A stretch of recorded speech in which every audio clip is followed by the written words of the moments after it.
The Equitable Life Assurance Society presents This is Your F.B.I.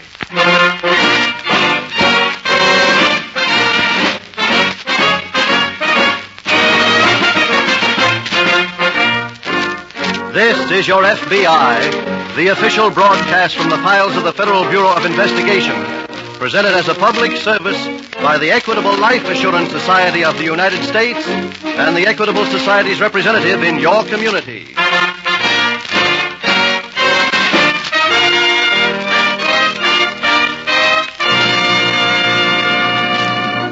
Fathers and mothers of America, upon the training you give your children today depends the future of America. Our system of free enterprise, personal liberty, and democracy cannot exist without educated and enlightened citizens. In about 14 minutes, our sponsor, the Equitable Life Assurance Society of the United States, will have some helpful suggestions for parents. If you wish to equip your children to take advantage of all the opportunities the future offers, don't miss this important message.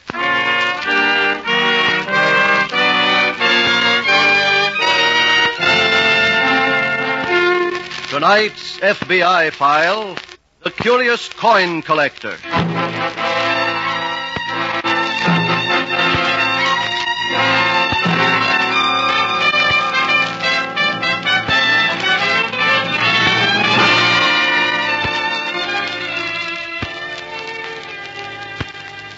As August 14th, 1945 crept onto the pages of history, the White House announced that the shooting in World War II had come to an end.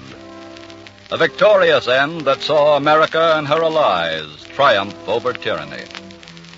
Once again, this nation had managed to protect its basic liberties. A wise prophet once said that eternal vigilance is the price of liberty. For liberty, freedom, and democracy are not prizes that are won by a people and put on a shelf. No people ever win permanent possession of these prizes. For liberty, freedom, and democracy are given only to those who first fight to win them, and then keep fighting to protect them.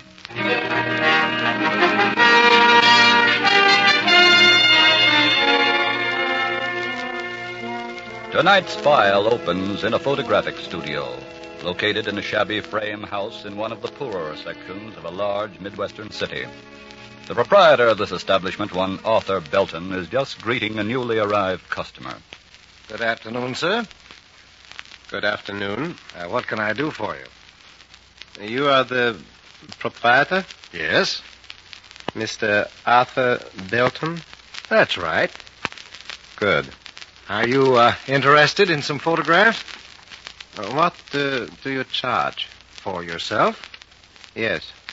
4 for $10. A dozen for $25. You have your choice. Mr. Belton, I'm quite satisfied with your rates. I'd like to leave a deposit. Here. Deposit of a penny. I'm sorry, mister. What do you mean? I'm not taking those anymore. But I was told... You were told wrong. Arthur? Yes, Erna? I'm mailing out these copies of that wedding yesterday. Does each member of the family... Oh, excuse me. I didn't realize you were busy. Well, that's all right, Erna. He's just leaving. You are sending me away? Yes. Sie verräterisches Schwein, Sie! Wait a minute. What is this, Arthur? Who is this man? Erna, keep out of this, please. He called you a treacherous swine. Let me have my penny. Just a minute. Let me see the coin. Did you bring this here? Yes.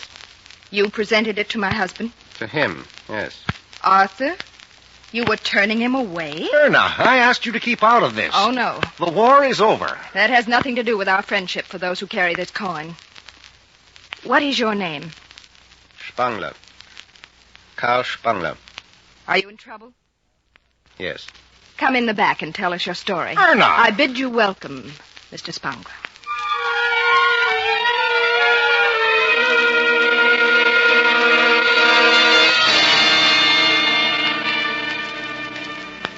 Some 10 days after the arrival of the mysterious visitor at the photographic shop, the whereabouts of this same man became a matter of great interest to Special Agent Jim Taylor at the local field office of the FBI.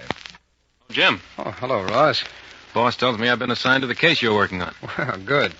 How far have you gotten with it? You're right in at the beginning. That's fine. In fact, here's Exhibit A right here. This blue denim shirt. Well, I'd say the first thing we should do is have it laundered, huh? I don't think all the laundering in the world would erase this PW on the back. Oh? Where'd the shirt come from? It was found in an empty freight car out in the yards. When? Just this morning. How about the owner? The car's been standing idle for 10 days. It came in from the west. That gives him a pretty good start, huh? Yes, but we've got one break. I know who this PW is. How'd you find out? This laundry mark here on the shirt. I checked it in our circulars on missing prisoners of war. Oh, I see. He's Lieutenant Carl Spangler, former member of the Africa Corps. Escaped from a California prison camp some 15 days ago. Here's the circular on it. Thanks. It's a very complete description. Yeah, he shouldn't be hard to identify. If he's still here. Don't forget our lead is 10 days old. You mean he might have been just passing through? That's it, Ross. Oh, this is Exhibit B. That crumpled piece of paper? It was found in the pocket of the shirt. Any writing on it? Nothing visible, but look at these creases here. Mm-hmm. Appears to have been wrapped around a small coin of some sort. Can you see that? Yeah. I'm asking the laboratory to check with a parallel light beam for indented marks. To see if the coin left an impression on the paper? That's it. Then we start looking in a city of 3 million people for one man who has probably already left town.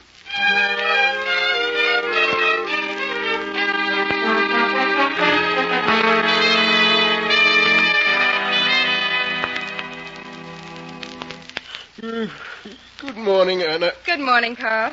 Did you sleep well? Very well, thank you. Sit down. Your breakfast is all ready. You are spoiling me, Anna. Here's your orange juice. Oh, fine. Where's your dear husband? Up front in the studio? No, he went out. Poor Arthur. Why do you say that? Well, I would judge by his attitude these past 10 days that he's not very happy about my being here. Does that bother you? Not in the least. My only concern is you. What do you mean? How you feel about me. Will you have your toast dry or buttered? Dry, please. Here you are.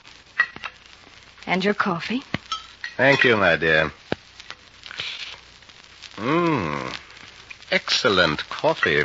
I'm glad. Arthur always says it's too strong. I have an idea that many things are too strong for Arthur.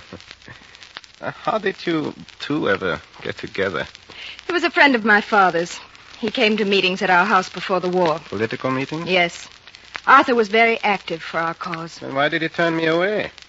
My friend in the prison camp who gave me the penny and told me to present it here said he could be trusted. That was true. Why did he change? Because he wasn't being paid any longer. We lost the war. Remember? Tell me, Anna, Yes? why do you stay on with him? Oh, I don't know. Well, do you love him? No. Then why? Please, Anna, come here. No. I said come here.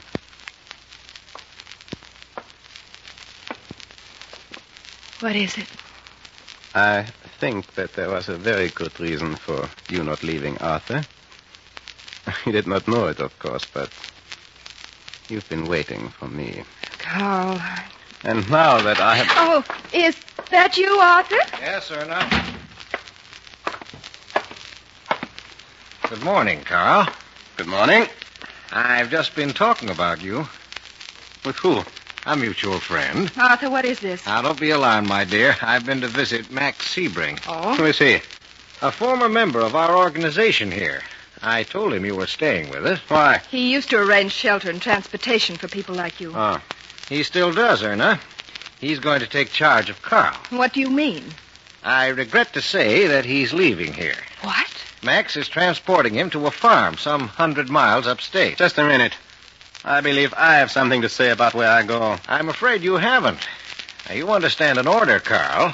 This is an order from Max. I thought you'd left the organization. I have. I only contacted Max as a favor to you.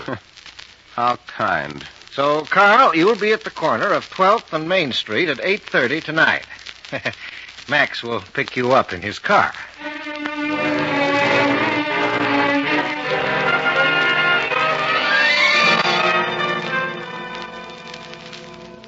Well, Ross, here's the latest flash on Exhibit B. A piece of paper? That's it. Was it loaded with invisible writing? No, not a trace of any. How about the coin angle? It was wrapped around one, all right. Foreign coin? No, an Indian head penny. What? Why would anyone want to keep a penny wrapped up? So he wouldn't spend it. Oh, wait a minute. No, I mean it, Ross. I think that Indian head was of great value to him. As a rare coin? No, as an open sesame. I don't get it. Well, I may be way off base on this one. But do you remember back before the war when we had our hands full of the boys from the Bund? Yeah? Well, the key men in that setup had various means of identifying themselves. Sometimes they used an old coin. Do you remember that? Yeah, of course. Well, our escaped PW could be using that same system. And is being sheltered by one of the old Bundists? Could be, yes. Oh, excuse me. Taylor speaking. Mr. Taylor, the girl at your switchboard told me I should talk to you. Oh, who is this, please? That doesn't matter. I understand you're the F.B.I. man who is looking for an escaped German prisoner of war. Yes, that's right. If you wish to pick him up, he'll be at the corner of 12th and Main Street at 8:30 tonight. Goodbye. Oh, wait a minute. Hello? Hello? He hung up. Well, what was that all about? An anonymous tip on where we could pick up our PW. Really? Mm-hmm. The informer said that he'd be at the corner of 12th and Main Street at 8:30 tonight. Think it's a good tip? I don't know. We'll follow up on it anyway. Meantime, let's dig through the files and get a list of the ex-leaders of the Bund.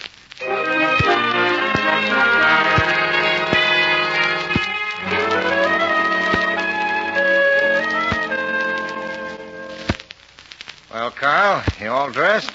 Yes. Let's see how that suit looks on you. It's too tight. Oh, not at all. It looks fine. Has Erna come back yet? Wanted to say goodbye to her. Well, she'll be here before you go. And we still have almost an hour. This place I'm being sent to, what's it like? It's a beautiful farm. You'll enjoy it very much. Who lives there?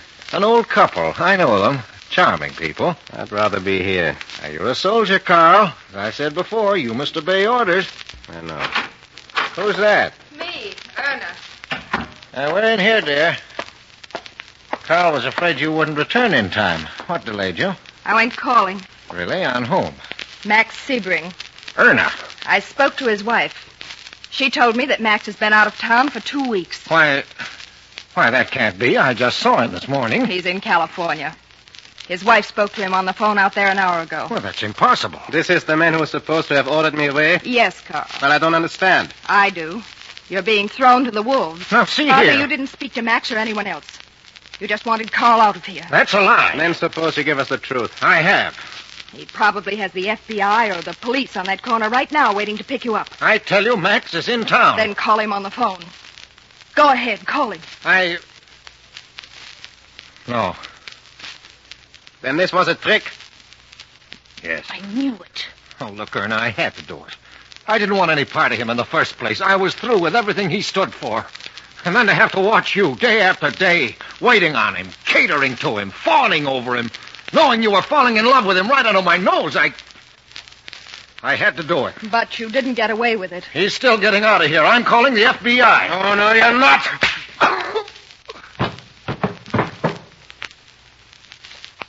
Well, darling, I guess I'll stay.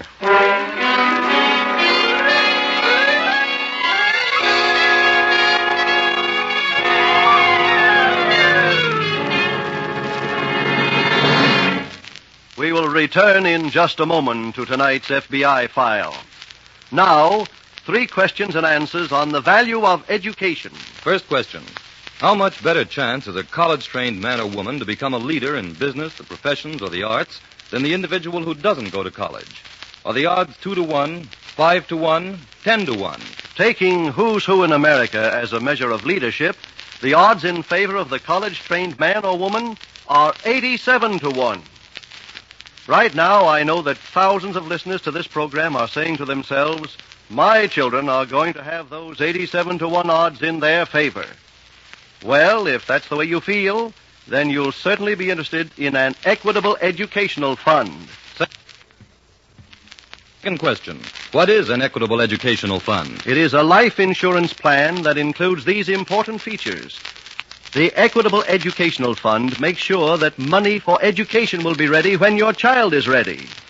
If you die, the educational fund becomes fully established. If you are totally or permanently disabled, the educational fund continues to build up without any further payment. Educational costs are spread out over many years instead of being concentrated in a few. Last question. How much will it cost to send your son or daughter to college? That question is answered in a memorandum recently prepared for Equitable Society representatives. It tells the cost of tuition, board, and lodging in 192 leading American colleges. It summarizes the long-range opportunities open to educated men and women in 29 industries and professions, such as architecture, dentistry, engineering, chemistry, life insurance, social service, information that every parent should have. Your nearest Equitable Society representative will be glad to show his copy to any sincerely interested parent. Get in touch with him tomorrow or call the nearest Equitable Life Assurance Society office. That's EQUITABLE. The Equitable Life Assurance Society of the United States.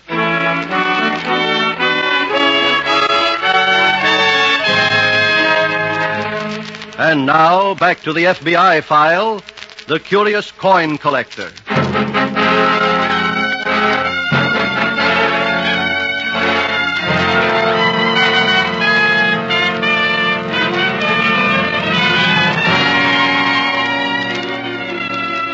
The late Adolf Hitler once boasted that Americans were a soft, decadent people, wholly unlike the Aryan Superman.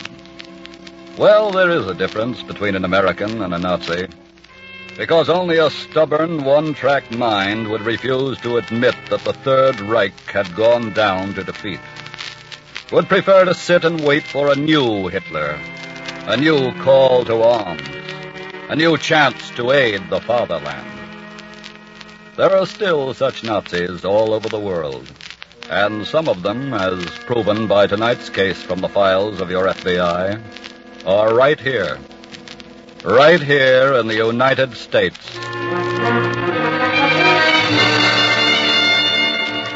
Tonight's file continues. FBI Special Agents Taylor and Dixon, acting on the anonymous phone tip that the escaped prisoner of war they were seeking would turn up at the corner of 12th and Main Street at 8:30 that night, arrived at this destination and patiently waited. They watched the hands of a corner clock slide past 8:30, past 9, past 9:30, and creep slowly up to 10 o'clock. Well, Ross, it looks like we've been handed one. Yeah. Think we should wait any longer? No, let's get back to the car. Okay. This was somebody's idea of a joke, I suppose. I don't think so. Why not? Well, this case hasn't been publicized. Very few people know that we're looking for Carl Spangler. And how do you figure the call? Someone might just have been trying to turn him in, and it didn't work out. Oh, Ross, will you drive? Yeah, sure thing. Swell. Back to the office? Yes, please. Ross, where's... Yeah, right here in my pocket. There you are. Thanks.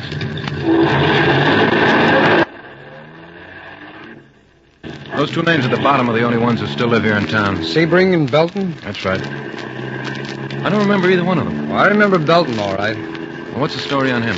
Native-born American, Nazi sympathizer, very active with the Bund before the war.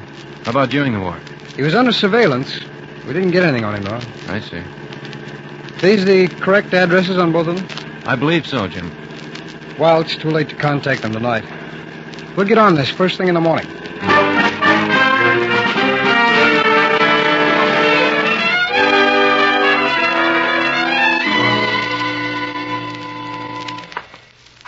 How is he, Carl?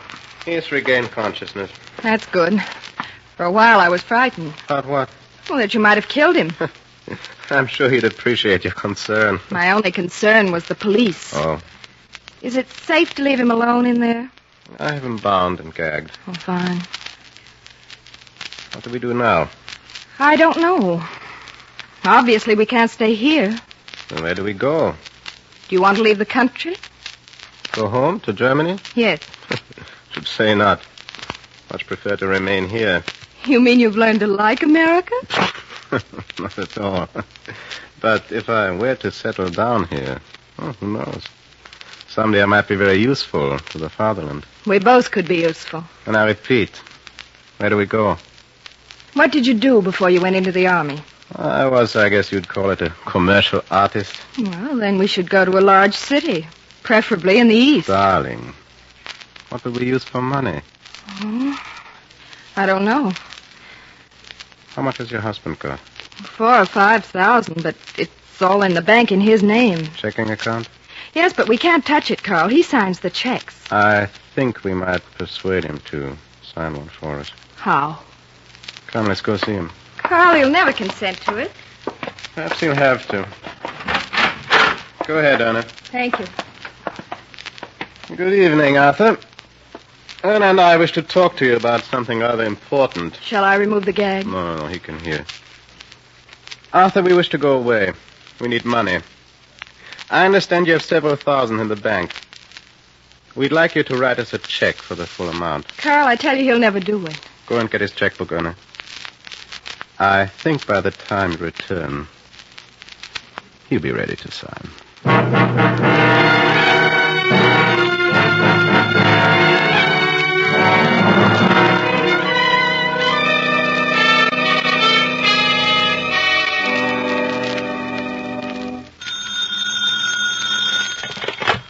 Taylor speaking. Morning, Jim. This is Ross. Oh, good morning, Ross. I was waiting for your call. Are you ready to go calling on Belton and Sebring? No, the boss has put me on another detail. I'll be tied up on it for another couple of hours. I see. Ross, why don't you go ahead and interview them? See what you can pick up, huh? Okay. Who are you calling on first? Well, Sebring is the handiest. Belton is way up on North Main Street. Well, if I finish here in time, I'll try to meet you out there.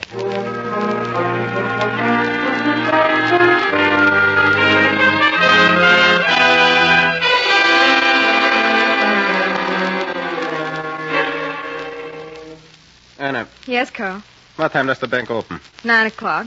Now, don't you think you should be getting over there? It's almost set now. I know, Carl, but I'd rather wait a while. Why? I don't want to be the first customer. They might get suspicious. Well, you said they know you're there. Yes, but this is a very large check. What are you looking for? The keys to the car. You'll check the gas and oil when you go to the bank, huh? Yes, I told you I would. Oh, here they are. Tell me, Anna, does Arthur have a gun? Yes. Where is it? In the dresser next to the bed. Why? I think we should bring it along with us, just in case. What's that? Oh, someone's coming to the studio. What do we do? Go and get rid of them. But we don't... Do as I say.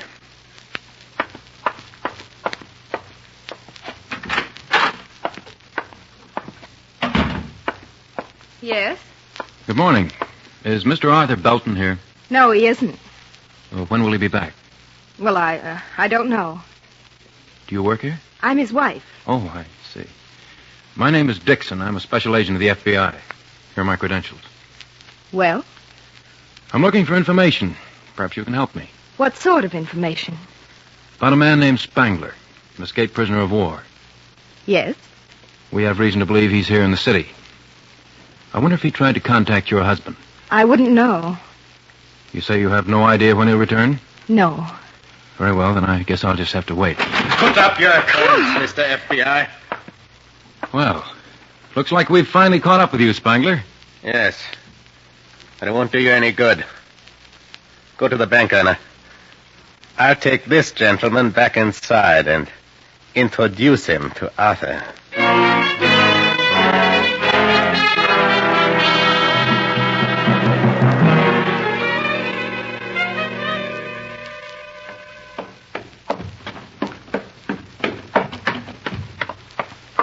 Hello there. Oh.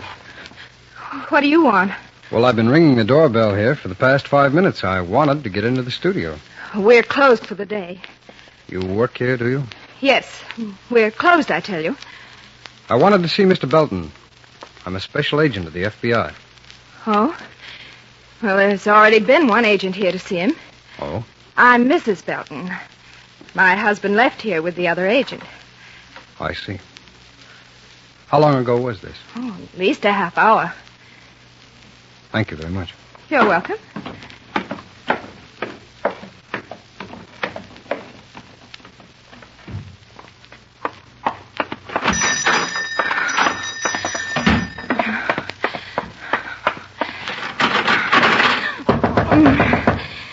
Me. Close the door quickly.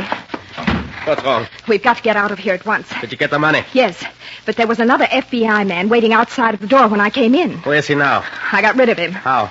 I told him that the other agent had already been here and had taken my husband away. I see. What did you do with the other one? He's in the bedroom with Arthur. Well, then let's get out of here. We'll use the back way. Come on. Very well. Stand where you are, both of you. Who is this? The FBI. I had an idea you'd be here, Spangler. Really? Yes. Mrs. Belton told me my partner had left with her husband a half hour ago. That didn't add up because his car is still parked 2 doors from this house.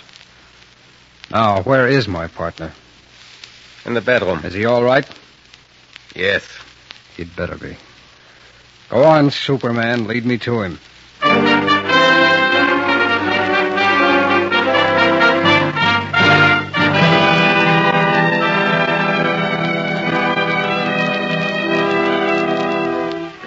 Erna Belton was tried and convicted of harboring an escaped prisoner and sentenced to a term in the federal penitentiary.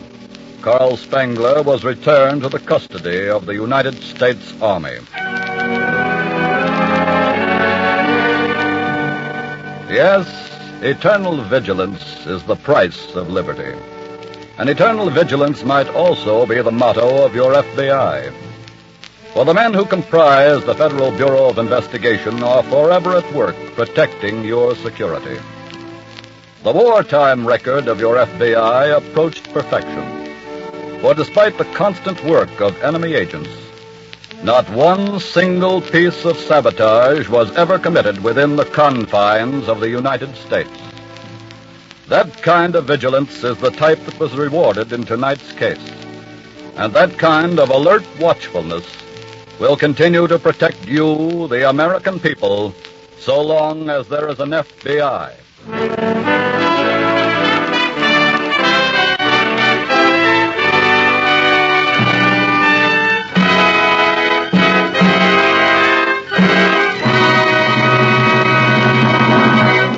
In just a moment, we'll tell you about next week's exciting case from the files of your FBI. Again, let me remind you to check with your Equitable Society representative about the safest and wisest investment a parent can make for his children, an Equitable Educational Fund. Without obligation, he will also show you the Equitable Society's memorandum on the costs of higher education and some of the opportunities it opens. Get in touch with your Equitable Society representative or call the nearest office of the Equitable Life Assurance Society of the United States.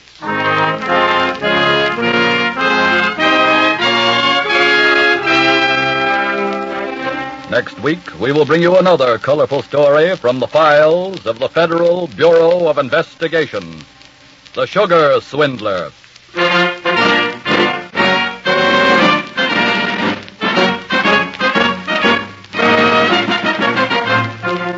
The incidents used in tonight's Equitable Life Assurance Society's broadcast are adapted from the files of the Federal Bureau of Investigation. However, all names used are fictitious, and any similarity thereof to the names of persons living or dead is accidental. Tonight, the music was composed and conducted by Frederick Steiner. Your narrator was Dean Carlton. This is Your FBI is written and produced by Jerry Devine. This is Milton Cross, speaking for the Equitable Life Assurance Society of the United States and the Equitable Society's representative in your community, and inviting you to tune in again next week at this same time when the Equitable Life Assurance Society of the United States will bring you another thrilling story from the files of the Federal Bureau of Investigation. The Sugar Swindler on This is Your FBI.